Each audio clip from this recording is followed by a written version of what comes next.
नमस्कार, स्वागत आहे तुमचं माझ्या प्रलुंशीज कुकिंग अँड व्लॉगिंग या चॅनलमध्ये। तर आज आपण पावभाजीची रेसिपी बघणार आहोत, जी 15 मिनिटातच तयार होते आणि जास्त एफर्ट्स घेण्याची गरज नाहीये। तर यासाठी मी काय केलं, पहिल्यांदा तर सगळ्या भाज्या इथे चिरून घेतलेल्या आहे। फ्लावर, बटाटा, शिमला मिरची, बीटरूट मी किसून घेतलेलं आहे, गाजर पण किसून घेतलं, 2 कांदे घेतले कापून आणि टोमॅटो पण घेतलेले आहेत। तर कुकरमध्ये पहिल्यांदा तर मी कांदा घालून घेतला, तेलामध्ये याला चांगलं परतून घ्यायचं आहे।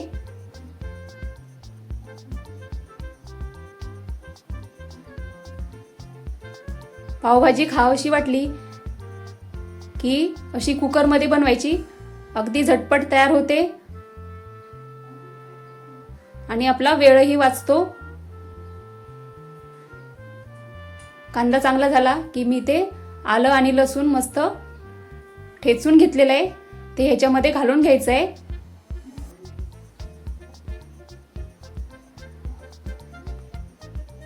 ह्याला पण चांगलं तेलामध्ये परतून घ्यायचं।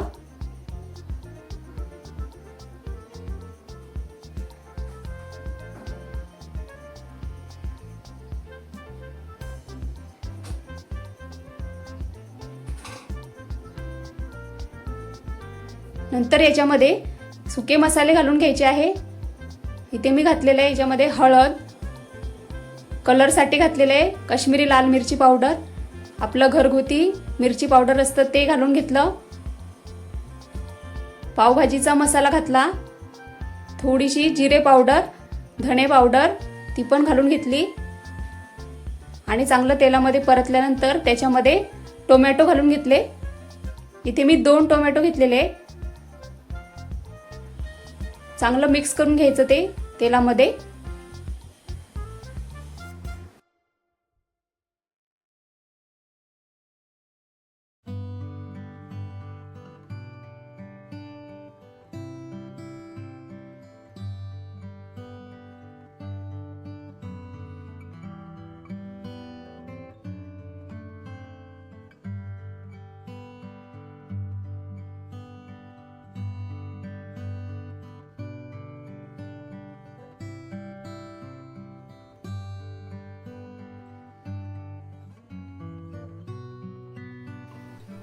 इझिली मॅश करता येतं म्हणून असं किसून घ्यायचं।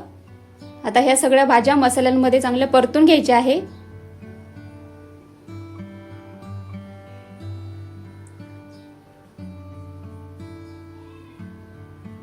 चवीनुसार मीठ घालायचं आणि पाणी घालून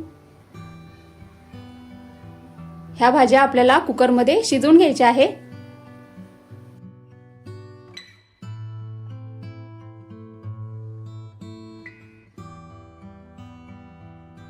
कुकरला 7 ते 8 शिट्ट्या काढून घ्यायच्या, म्हणजे सगळ्या भाज्या व्यवस्थित शिजल्या जातात।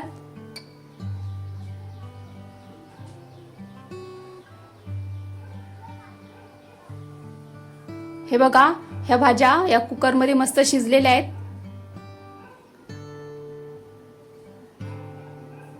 आता याला चांगलं मॅश करून घ्यायचं, अशी ही झटपट अशी पावभाजी तयार होते।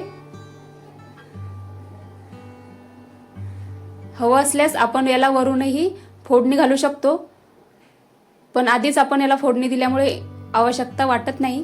बघा, मस्त कलर आलेला आहे पावभाजीला आणि आपली पावभाजी खाण्यासाठी तयार झाली। वरून मस्त बटर घालायचं, कोथिंबीर घालायची आणि सोबतीला बटर लावलेला पाव, कांदा आणि निंबू, अशी ही 15 मिनिटांमध्ये आपली पावभाजी तयार होते। तुम्ही पण या पद्धतीने ही पावभाजी नक्कीच करून बघा। आजचा व्हिडिओ बघितल्याबद्दल तुमचे धन्यवाद।